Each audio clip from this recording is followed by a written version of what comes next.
30 bucks. And I think I get the value of 30 bucks. I mean, it looks cute, it's a nice white, it's fashionable, it fits me, it keeps me warm. It's perfect for my $30. However, we don't really live in an ideal world now, do we? And there are multiple people out there that would be willing to spend $3,000 on a sweater that would give them the same value that this $30 one gives me, or maybe even less.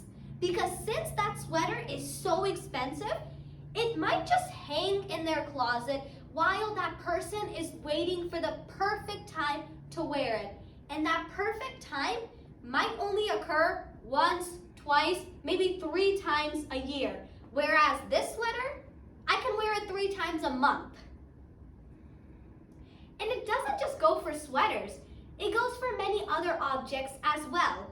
For example, purses.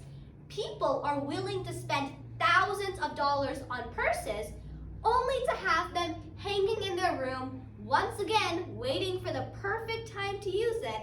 And that perfect time may be twice a year. And it doesn't even stop at purses. It goes much further. For example, who doesn't have that one room in their house that is loaded with expensive furniture? And who doesn't have that one room that no one is allowed to eat in, no one's allowed to sit on the couch even? Because that one room is made especially for special guests. And these special guests may, once again, only come once or twice a year. So once again, you don't get the full value out of that room. Now, this is why we don't live in an ideal world, because that is an inaccuracy.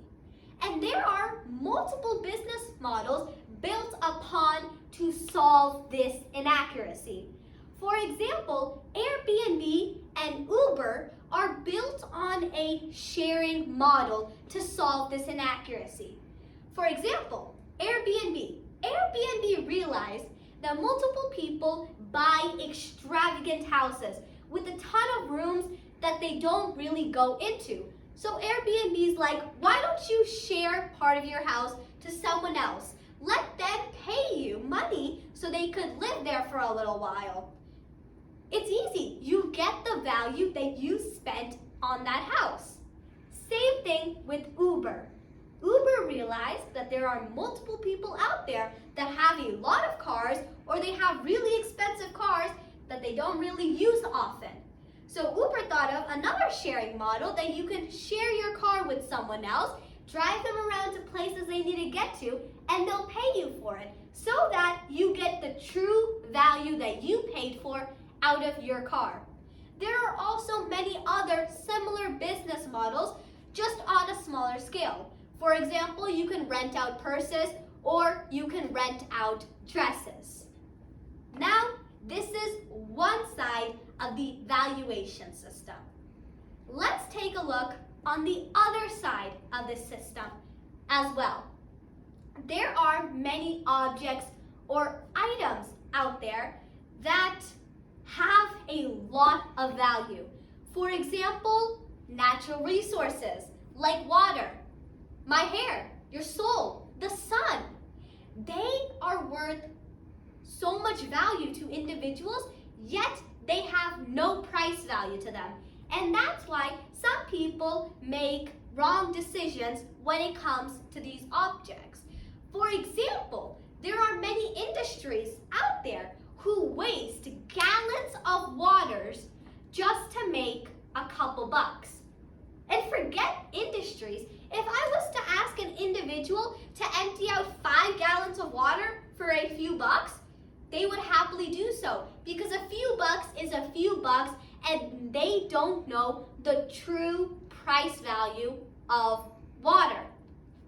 So like how I said before, on one side of this inaccuracy, that's already being solved with multiple business models.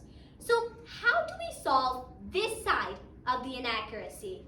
Now, you might argue with me and say, Amishi, Easy peasy. Just create awareness about it. Add it to the education system.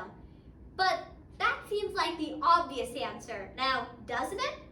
What's a more unobvious answer that may be a better fit? Let me know in the comments down below.